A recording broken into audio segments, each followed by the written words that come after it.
Hey, welcome back to Let's Talk About Fatherlessness. My name is Sean Teis. I'm excited to have my guest today, Jay Millar. He's the author of Be a Hero in Your Home. And I just actually, I got this book from you recently, and I got it out this morning. I'm like, I need to look at that before our talk today. And so I was reading some of it, and I'm already intrigued by some of the topics that you've covered in here. But take a few minutes to tell us about yourself, Jay.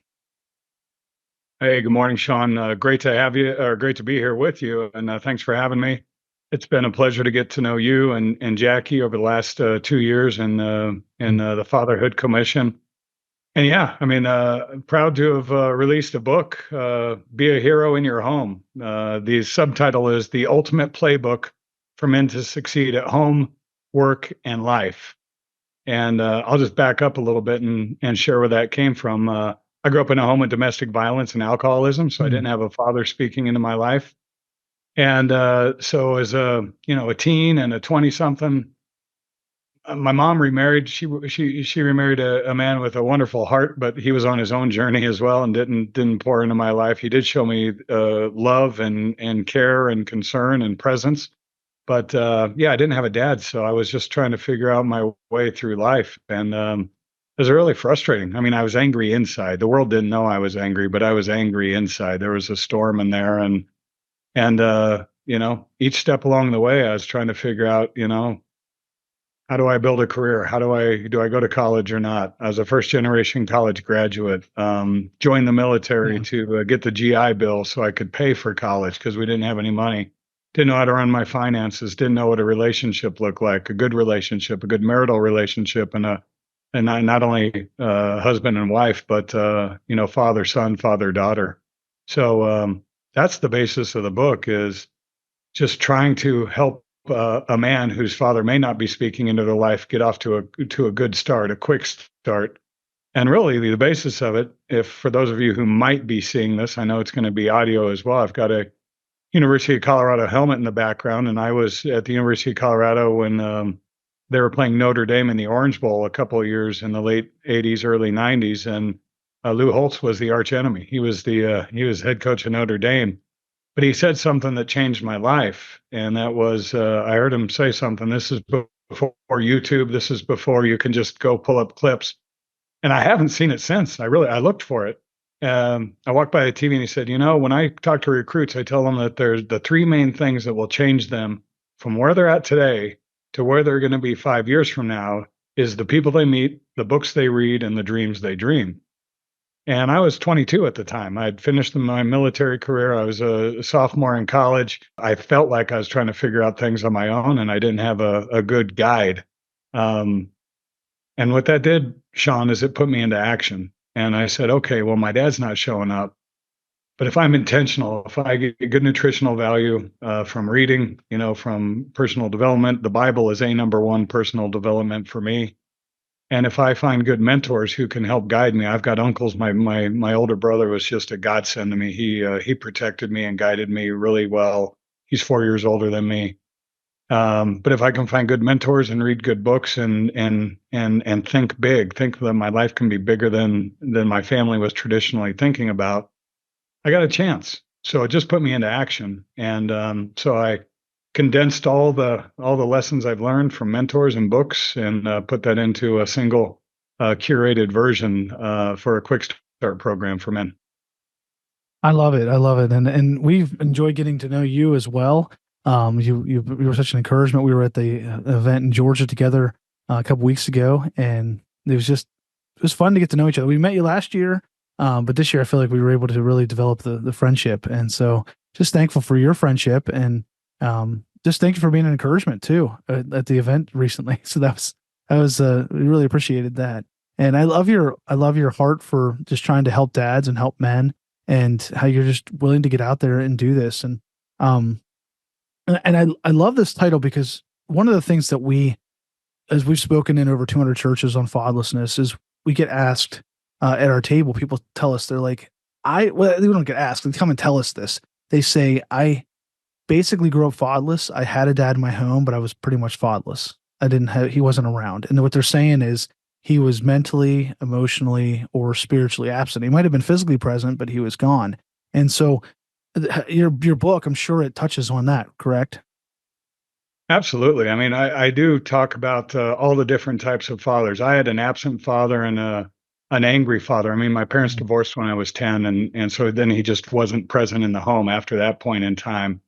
But there's folks who have fathers who have just these extraordinary expectations that a son or a daughter will never be able to meet. So they can never satisfy. They're always overbearing and overburdening their children and exasperating their children. There's passive fathers. There's fathers that love that but don't know how to pour into you. There's abusive fathers. There's all types of fathers, and I list out all of the 8 types in the book.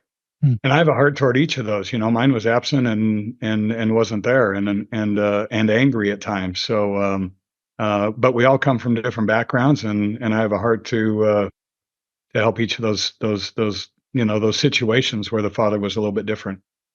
Now let's go ahead and unpack your story a little more. So go back to so your dad was he what was it like before he left? I mean, you said he was absent, but what was your home like before that happened? Well, and I think we can relate to this. When I was, I was pretty oblivious to everything. I was the youngest of 3 children. Now I have a sister as well from my mom's second marriage. But formatively, I was the youngest. And again, my brother protected me. I was never physically abused.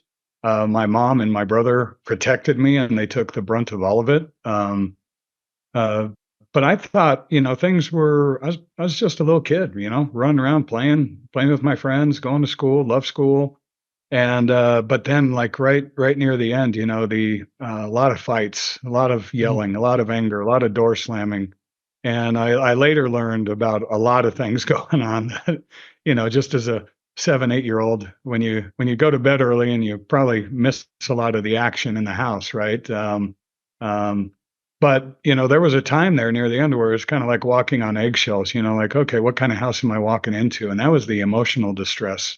Don't rock the boat. I remember having family meetings with my dad to try to get him to stop drinking. Like, Mm. hey, Dad, come on, let's tone it down. And again, I really didn't understand, what the level of it was, but I just remember us all trying to rally and get things. And I know my mom was in a tough situation. She had some really, really tragic stories of things that my father. He was just an anger junk. I think he was a very nice man, but he was ill. The time I was born to the time he died, he passed 26 years ago. I think he was just ill. Yeah.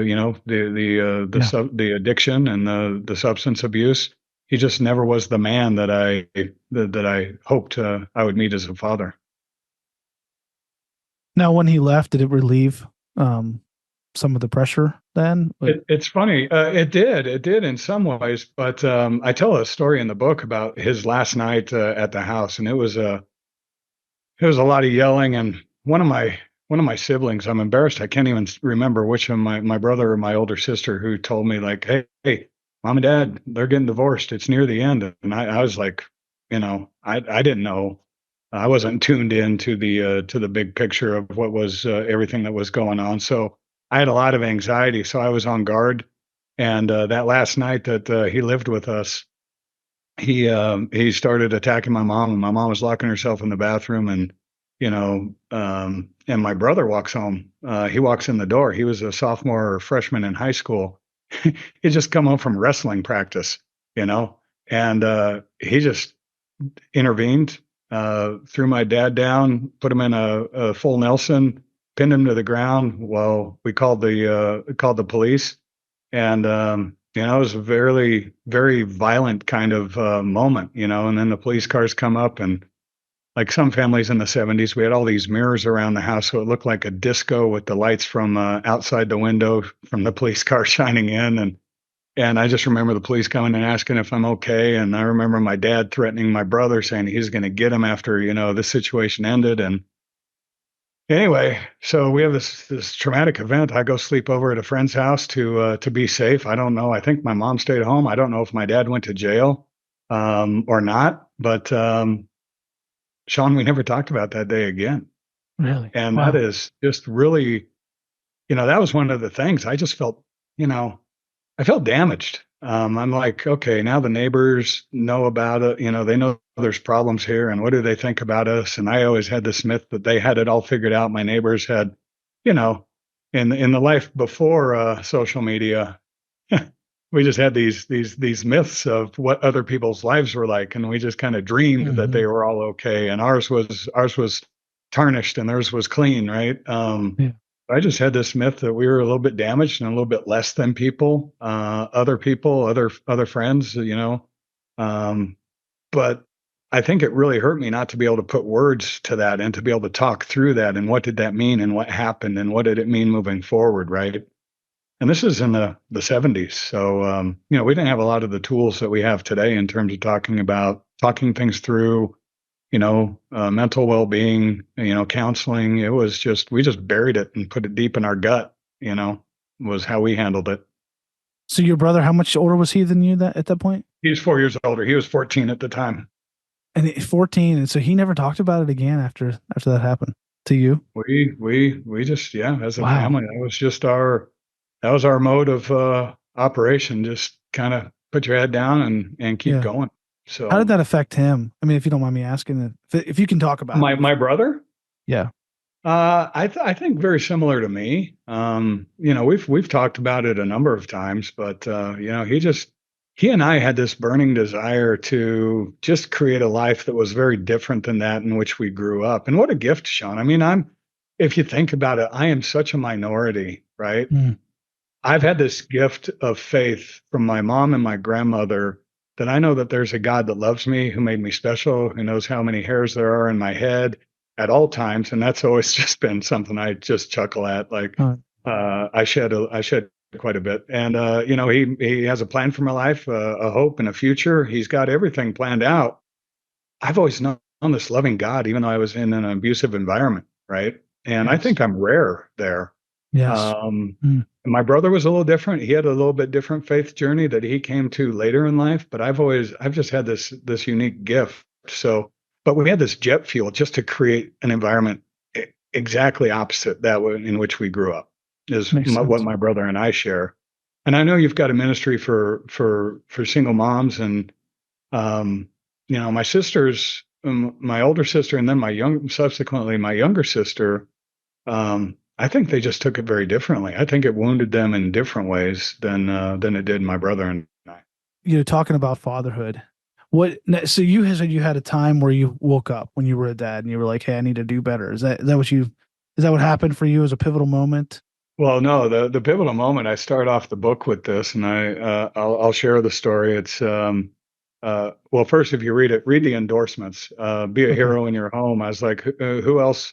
I don't want anybody else outside of my four walls to write the endorsements. So my boys pretty much roast me in there. So, guys aren't really good at giving guys compliments. So, and my wife gave one there too. But I start off with the story of proposing to her, and this is back in 1995. And I did a really bad proposal. You can read about that in the book. And despite that, I read that. She said, "Are you ready? Yeah, are you ready for this?" I you read said, that. "Are you ready for this?" And Sean, at that moment, that was my moment right there. Yeah.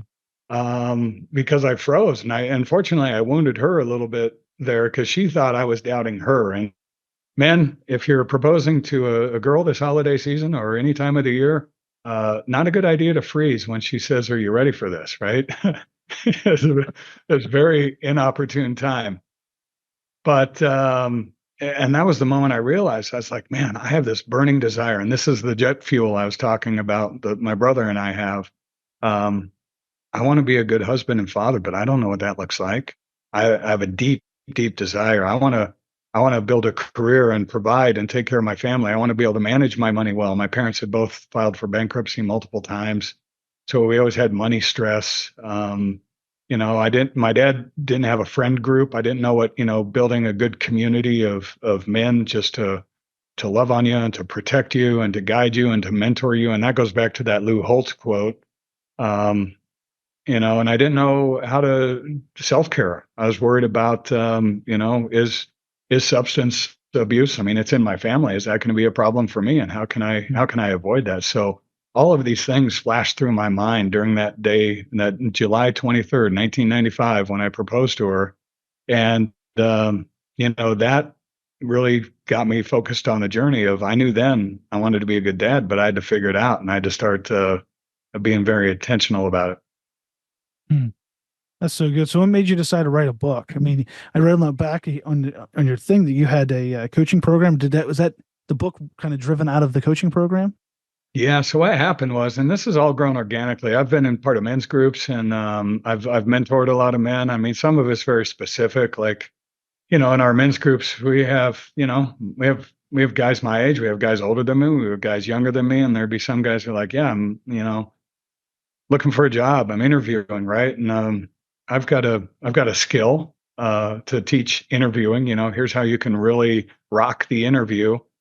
And so I started doing things like that. Just meet guys in coffee shops.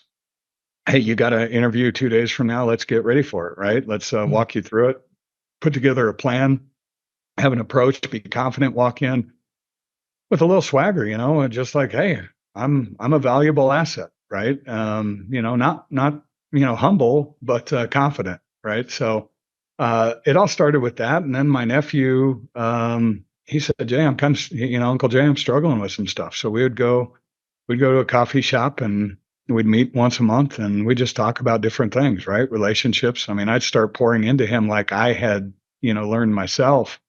And my boys were in their teens at this time, or maybe even a little bit younger. And but with my nephew, I started, talking. He's like, "Hey, I want to fix my finances. What can I do here? I'm not a financial expert, but can help him run a 401k and be safe, keep the guardrails of making it good and effective and safe and easy." He wanted to interview for jobs. He had some relationship troubles with his mom, my sister, and we just worked through a lot of those things. And then he said, "Hey, I got other friends that want to be a part of this." So organically over time, it just grew into a little bit of a tribe. And then the pandemic hit, and I said, "Hey, we got to keep these guys together." And we started going online and meeting because people needed connection. People needed to be safe, feel safe in a tough environment. So that birthed a coaching program. And now primarily I look for cohorts of men to deliver a program to about how they can get off to a quick start in life. And the magic is getting 10 guys is kind of a sweet spot, getting 10 guys together and giving them permission to say, I don't have it all figured out. yeah. 'Cause that's where we struggle as men, is admitting that we don't have all the answers, especially when we're young. I have an easy time doing that now. I can tell everybody I don't have it all figured out. Yeah. I understand. No, I understand that. Takes a while to get there, but it's like, okay, I admit it. Yeah, I can't do this all on my own. But yeah, this is great. And now you're obviously, it's just by seeing some of the things you've done, you've written a book, you're very driven. And that's birthed out of, you already said a little bit earlier, kind of your fatherless story, or even your relationship with your dad, seeing how he was. Now, tell us more about your drive. And because so some people, they process this situation where they become lazy and they just kind of become lethargic and they don't want to do anything. Yours was more of, I want to do better. And that's kind of the way I took the approach I had. I don't want to end up like my dad. So like, I don't drink alcohol because my dad was an alcoholic. And I thought if I touch alcohol, I don't want to become an abusive alcoholic like my dad was. And so I had to drive there in that. I also wanted to, um, just continue to I want to be a good man. I want to be a good husband, good father. So I had that drive. Now tell us about your drive. And tell us about what you did. You accomplished several things. And so tell us more about your drive and how you took this struggle and you achieved success through it. Yeah, and again, I'll attribute it a lot to that Lou Holtz quote, and Lou Holtz stole that from another motivational speaker, Charlie Tremendous Jones. But I knew I needed to be intentional and surround myself with good advice, and having that drive to create a life that's different is again completely the jet fuel. I want to give back, and the flip side of that, Sean, I think a lot of that comes from our faith, is just the gratitude. I mean, I have a life that's so much better than I could have ever dreamed when I was a little boy, right? I got a loving wife. I Mm, have wonderful kids. We're connected. We laugh. I'm able to provide, able to pour into other people's life. My life and everything that I have, the, you know, is driven by gratitude. I mean, all the things that I love and adore and need and feed me, you can't go to Amazon, you can't go to Walmart, Yeah. you can't go, you know, my wife is a gift. My health is a gift. My kids. You could joke that yeah, I was part of that creation, but I'm not. I didn't stitch my kids together in the womb of my wife, and I mean, the relationships, the place I was born, the people I meet, like you and Jackie. I mean, all of these are gifts that I don't deserve. So Yeah. a lot of the fuel is just also trying to give back and saying, you know what?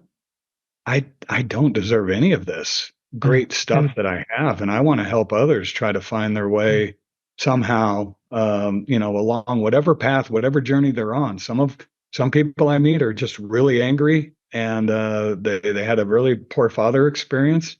Um, some of them are pretty faithful, and they've got loving dads, but they're at a different spot on their journey. So I just try to meet them where they're at, and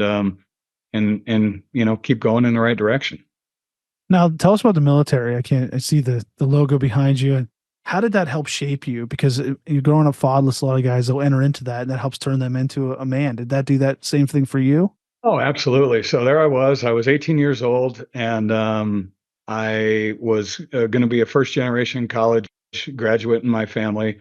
3 weeks away from going to school with a couple of high school buddies here in Colorado. I wasn't going to go to CU at the time. I was going to go to another engineering school, Colorado School of Mines. And 3 weeks away, I get the bill saying, "Hey, you need to pay your room and board. You're going to start living here in early August. You got to pay for it."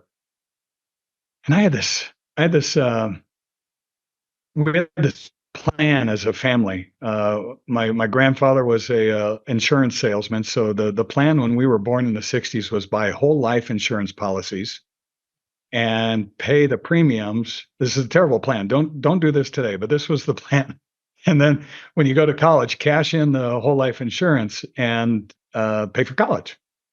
And I didn't have the courage to have the conversation with my mom. I think she thought I was just going to get student loans, and I had this, even though I knew there wasn't money, because we'd struggled with money so much, Sean, as I mentioned. I thought that these life insurance policies could be there, but again, I was a knucklehead. I didn't handle the situation right, and so 3 weeks before I was supposed to go to school, and here I was, 18 years old. I talked to my mom. She's like, "No, that money's gone." When we got divorced, we cashed it in, split the proceeds. That's all part of the divorce agreement. So there I was, and in 48 hours, I decided to join the military. I thought my only path through was to get the GI Bill. So um, I thought if I worked and started working part time, I'd never make it through college. I'd meet a girl, I'd have to get a job, start providing, figure out what my family was like. So I said, nope, I'm going to bite the bullet. No real preconceived notion of going to the military is the best thing that ever happened to me, Shauna, because like you mentioned, it did provide a lot of structure, give me a lot of confidence. Like, man, I can do stuff. I can do some hard things. So I was on a Lance missile crew, nuclear warhead and non-nuclear. I lived in West Germany for 2 years. Got great worldly experience, and then uh, came back and started college. So I was a very mature, 20-year-old college student, having gone through that experience, and it taught me discipline. It taught me organization. My wife would joke that it doesn't teach me time management. I'm always running a little bit late, but no, it was a great experience. It gave me a lot of confidence in life. The military gave me more than I could ever give back to the military, and that I could ever give back to my country. How many years did you say you were in?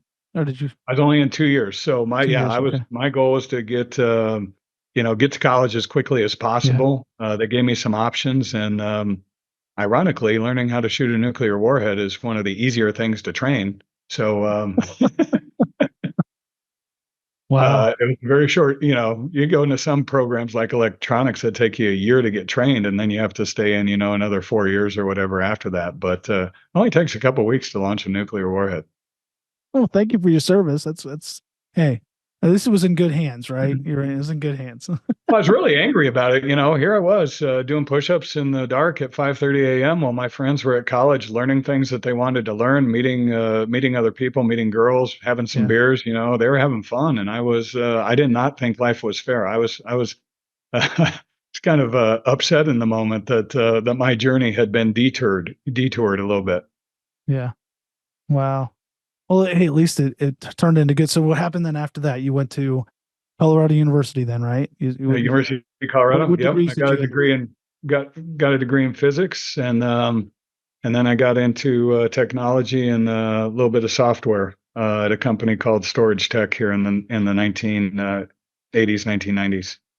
And then but being in the military, did that help you decide I want to study physics, or were you already going down that path? I had a step grandfather who was a physicist, and he worked at a place here locally, Ball Aerospace, and he built satellites. And I had great science teachers in high school that just gave me a fire. The problem was they made science fun, but I just wasn't talented enough at it to figure out how to apply it to anything in this world. So yeah, I thought I'd be a science engineer. I was good at math, but just never found the fire there. So I've been in technology sales for the past 25 years. I got my MBA, and going from there. Um, just keeping my career on track with and that's my day job. I still do that, and I mentor men and I run these programs in my off time. Oh, that's great. That's so wonderful. I think it's just cool how you went from, you had this issue with your dad and you didn't talk about it, which is really fascinating to me. And then you just like, I want to pursue success, and you went after it. And now you've written a book, and you've done all these things, and you're mentoring men. And just talk to the men out there that grew up without a dad. Would you just share some words of wisdom to them? Whatever comes to your mind, just telling them that there's hope, because we come across a lot of guys that are just like, I don't really know how to be a man. I didn't have a man to teach me. So what are some practical things you could share?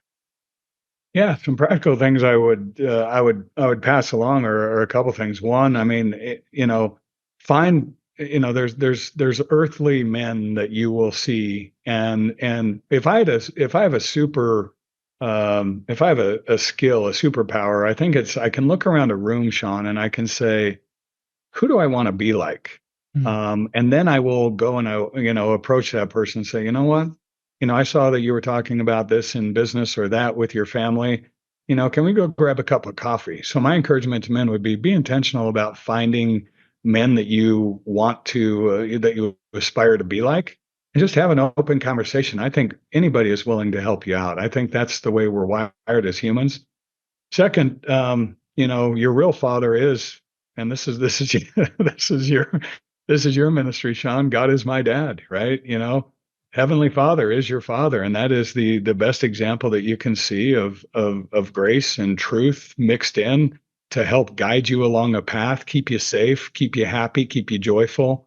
Um, and then finally, yeah, just get around a group of guys and be connected. And you know I was just down at the United States Air Force Academy. I did a program for senior cadets there, mm. and I was like, find two or three friends that you can be authentic with, and say, you know what, I'm struggling in this area. Or, like you and I both talked about, being afraid of addiction and substance abuse and things like that. Find somebody that you can share that with and say, you know what, this is something that's really a deep fear of mine.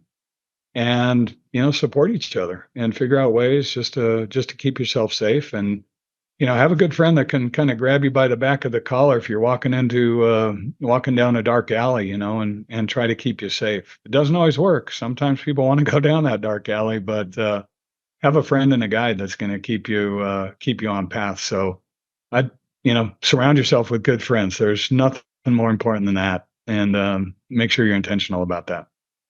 That's so good. Now, do you keep mentors for yourself now, even at your age now, or? I do have mentors. Yeah, yeah. Yeah.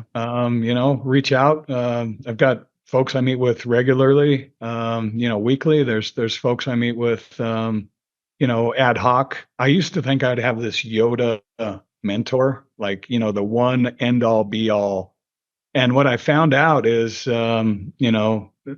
a tapestry. It's a virtual I can get virtual advice. Somebody that's good at, like yourself, building a ministry and a nonprofit, right? Talk to guys like you, get advice, how you can do that. See somebody who's, good at maybe taking care of their physical body. What are some of the tricks and techniques that they do? I'm playing a longevity game. I want to be an old grandfather because my children didn't get to experience what a loving grandfather was like. My wife's father is very loving. That came out a little bit, but from the dad's dad perspective, I want to make sure that that stays intact, and that I can demonstrate, and help continue to break the generational, the gaps that we have. So just get a group of advisors around you. I don't think there's one Yoda. You might have one primary one, but a lot of guys and gals can speak into your life. Well, that's so good, Jay. Well, thanks for being on with us today. I'm going to go ahead and wrap it up. But I just wanted to ask you, where can they find you? Where can they find your book at? How can they connect with you further? The book's on Amazon, and you can go to my website, beaheroinyourhome.com. That's the easiest way, and you can connect with me there. Okay, well, thank you so much, Jay. Thanks for being on with us today. We really appreciate it. All right, I appreciate you, Son. Best to you, best to Jackie. Hey, thanks for checking out this episode of Let's Talk About Fatherlessness. We want to now challenge you to take the next step by either starting a single mom community group in your church or with your ministry, or by joining our network of God is My Dad churches and ministries. Isn't it a great experience to be able to start a single mom community group? Yeah, and it's just, if you talk to single moms, a lot of times what they'll tell you is the one thing they're lacking is that community, just a group that they can go in and they know there's no judgment. Everyone may not have the same situation. Everyone doesn't know what they're going through, but they can go in and they know there's no judgment. And it takes that kind of that restriction and that wall down for them so that they can share and then that they can grow in Christ. And our single mom community groups are a wonderful ministry. If your church can start one, we'd love to have you. We can help you get set up. We have the curriculum and all the resources you need. If you can't start one, we'd love to have you start by joining our network of churches and ministries, our God is My Dad network of churches and ministries, where you can get your church or your ministry on our map, and people can find you and find your ministry in your church so that they can get plugged into your church or ministry locally. So check that out. You can find all these resources at lifefactors.org. We have books, we have all kinds of content on there at lifefactors.org. Check it out today.